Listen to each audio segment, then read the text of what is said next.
Depuis la Seconde Guerre mondiale jusqu'à aujourd'hui, d'innombrables guerres et crimes de guerre ont eu lieu. La plupart d'entre eux ont été initiés et dirigés par le gouvernement américain et l'OTAN. Le prétexte de l'intervention militaire était toujours le même. Le peuple d'un pays devait être libéré d'un dictateur brutal ou d'un système de gouvernement antidémocratique. La prétendue démocratie et la liberté, basée sur le peuple et pour le bénéfice du peuple, comme on l'a prétendu, devaient être introduites. Des guerres ont été déclenchées et des pays bombardés au nom de la démocratie et de la liberté. Il existe un moyen simple de déterminer si même une seule de ces guerres qui ont été menées sous le couvert de la démocratisation était justifiée. C'est de comparer la situation du pays touché par la guerre avant et après la guerre. Si la guerre et la soi-disant démocratisation étaient vraiment pour le bien du peuple, les conditions de vie dans le pays après la guerre devraient être bien meilleures qu'avant la guerre. En d'autres termes, les conditions de vie dans le pays ne devraient pas être pires après la guerre qu'elles ne l'étaient avant, du temps du prétendu dictateur, sinon une guerre doit être condamnée comme contraire au droit international. Mais jugez par vous-même sur la base des 4 exemples suivants qui sont représentatifs de toutes les autres guerres dites de démocratisation. L'opération militaire internationale en Libye 2011.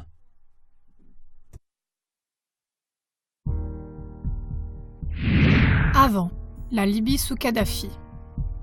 La Libye avait l'un des plus hauts revenus par habitant du continent africain.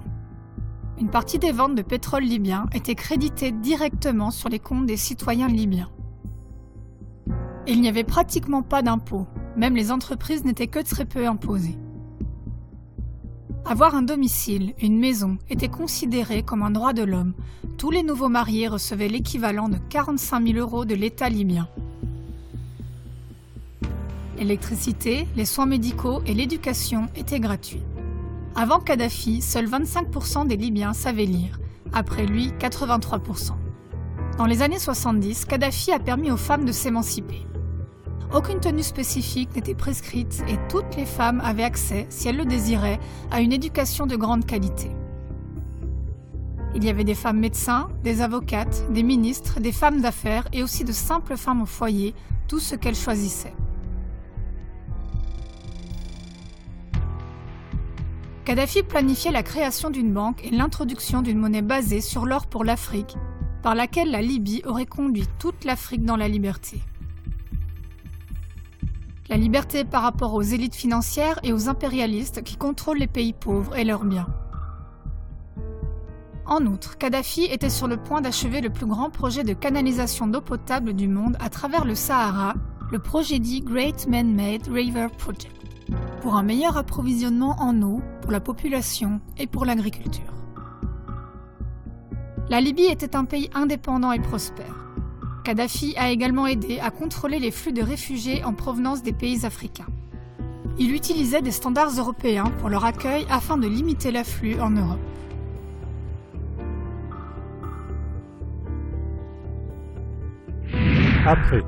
Après l'assassinat brutal de Kadhafi. Sous prétexte de protéger le peuple libyen de son chef Mouammar al-Kadhafi, la Libye a été bombardée pendant 7 mois par les forces de l'OTAN sous la direction des États-Unis. La guerre a coûté la vie à 50 000 civils libyens et au moins autant de civils ont été blessés. L'infrastructure économique de l'État a été détruite par les bombardements de l'OTAN. Les installations du grand réseau d'eau ont été attaquées et bombardées par l'OTAN, comme le montrent différentes vidéos de YouTube. Selon Global Research, un centre de recherche mondial basé au Canada, la guerre de l'OTAN contre la Libye a mis en péril l'avenir du projet d'eau potable et donc la prospérité du peuple libyen. Les 150 milliards de dollars de réserves de liquidités libyennes ont été gelés dans le monde entier et probablement perdus à jamais. Le pays a encore été plus secoué par des combats de milices rivales. Les attaques contre le gouvernement et l'assassinat de fonctionnaires gouvernementaux sont monnaie courante. Une guerre civile acharnée fait rage depuis 2014. Après Kadhafi, la Libye est devenue un paradis pour les gangs de passeurs qui conduisent sans entrave des réfugiés en Europe. La première guerre d'Irak, deuxième guerre du Golfe, 1990-1991. Avant. En 1972, l'Irak a réussi à prendre le contrôle national sur ses réserves pétrolières, qui avaient été exploitées auparavant par des entreprises internationales. L'économie était en plein essor, ce qui a également profité à la population.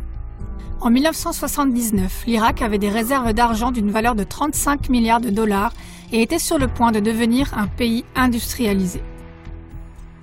Saddam Hussein a activement promu la modernisation de l'économie, de l'industrie, de l'administration, de la police, de l'agriculture et de l'éducation populaire.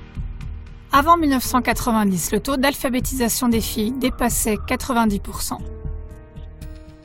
Entre autres choses, les recettes d'exportation provenant de la vente de pétrole ont contribué à la mise en place d'un système de santé irakien complet qui, jusqu'au début des années 1990, était considéré comme le meilleur du monde arabe.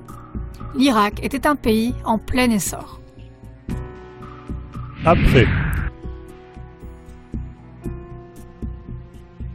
Après que Saddam Hussein a occupé le Koweït suite à un conflit au sujet des champs de pétrole, l'armée irakienne a été presque complètement vaincue par une coalition dirigée par les États-Unis. Pour justifier la guerre, des atrocités qui se sont révélées par la suite être des mensonges ont été rapportées dans le monde entier par les médias de masse. Parmi ces mensonges se trouve ce qu'on appelle le mensonge des couveuses. Par ailleurs, au moins 120 000 soldats irakiens et jusqu'à 55 000 civils ont été tués. Les dommages à long terme causés par les munitions à l'uranium appauvri sont dévastateurs. Depuis 1991, 1 500 000 Irakiens, dont plus de 550 000 enfants de moins de 5 ans, sont morts à la suite des sanctions économiques imposées à l'Irak. La destruction des stations d'épuration a transformé le fleuve Tigre en un égout à ciel ouvert. De 1990 à 2003, les États-Unis ont empêché l'importation de pompes et de chlore pour le traitement de l'eau. En conséquence, le taux de mortalité infantile est passé de 3,3% à 12,5% entre 1990 et 1997. La Seconde Guerre d'Irak, Troisième Guerre du Golfe, 2003. Le 20 mars 2003, les troupes américaines et leurs alliés ont envahi l'Irak au motif que Saddam Hussein aurait possédé des armes de destruction massive et coopéré avec Al-Qaïda. Les deux accusations ont ensuite été réfutées par le comité des services secrets du Sénat américain. Selon l'étude indépendante du Lancet, 600 000 civils sont morts en 2006, ce qui représente 90% de toutes les victimes. Rien qu'au cours d'une mission de 3 semaines en 2003, entre 1000 et 2000 tonnes de munitions à l'uranium ont été utilisées par les États-Unis. À Fallujah, une ville située à 70 km de Bagdad, la contamination radioactive serait des dizaines de fois plus élevée qu'après la bombe d'Hiroshima. Depuis lors, un nombre croissant de bébés terriblement déformés naissent sans tête, avec 2 têtes ou des membres manquants. D'innombrables crimes de guerre cruels commis par les troupes américaines ont été révélés au public, et en partie par Wikileaks. Depuis le retrait des dernières troupes américaines d'Irak en 2011, l'Irak est dans une situation similaire à une guerre civile. Guerre de Syrie depuis 2011. Avant. La Banque centrale syrienne était détenue et contrôlée par l'État et n'avait pas de dette envers le Fonds monétaire international, FMI. Bachar al-Assad, le président syrien, a initié la démocratie quelques années avant la guerre. Avant 2007, la Syrie était un pays tellement riche et prometteur qu'elle a pu accueillir 2 millions de réfugiés irakiens. Le système de santé était gratuit. Pour protéger la population contre les risques sanitaires, les semences génétiquement modifiées OGM n'étaient pas autorisées. La Syrie, qui dispose dans son sous-sol d'énormes réserves de pétrole et de gaz, participait à la construction d'un oléoduc avec l'Iran sans la participation des géants pétroliers occidentaux. La population syrienne était très bien informée sur le nouvel ordre mondial. Les médias et les universités débattaient de l'influence de l'élite du pouvoir global. La Syrie protégeait son identité politique, culturelle et nationale. Après. Au cours du printemps arabe de mars 2011, il y a eu un conflit entre le gouvernement de Bachar al-Assad et divers groupes d'opposition. Peu après, des groupes lourdement armés sont entrés dans le pays et sont intervenus dans la guerre civile contre Assad. Selon les chiffres les plus récents des Nations Unies, plus de 250 000 personnes ont été tuées à ce jour. Sans les chiffres non officiels, un tiers d'entre eux étaient des victimes civiles. Plus de 3 800 000 Syriens ont fui à l'étranger, dont plus de la moitié sont des enfants. Actuellement, le plus grand nombre de réfugiés en Europe provient de Syrie. Toutes les sources de revenus ont été supprimées par les sanctions économiques occidentales.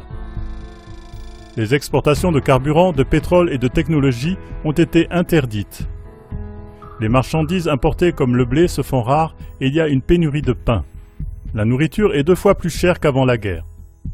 Selon Joshua Landis, professeur à l'université d'Oklahoma, c'est entre autres choses la stratégie des États-Unis pour affaiblir les Syriens et les forcer à se rendre. En prétendant que la Syrie avait utilisé des armes chimiques, les États-Unis, avec les États membres de l'OTAN, ont tenté d'entrer en guerre. Cependant, on n'a jamais pu prouver qu'Assad avait utilisé des armes chimiques. Au contraire, il les a même fait détruire. La guerre en Ukraine depuis 2014. Avant la guerre, l'Ukraine était un pays neutre dans le conflit Est-Ouest et un pont entre la Russie et l'UE. L'adhésion à l'OTAN n'était pas prévue. Grâce à l'accord de Kharkov d'avril 2010, qui a permis à la flotte russe de la mer Noire d'être stationnée en Crimée jusqu'en 2042 au moins, l'Ukraine a reçu du gaz naturel russe à prix réduit. Brzezinski, ancien conseiller à la sécurité de Jimmy Carter, décrit l'Ukraine comme le cœur de l'île du monde, c'est-à-dire l'Eurasie. Celui qui contrôle l'Ukraine gouverne le cœur du monde, et donc le monde.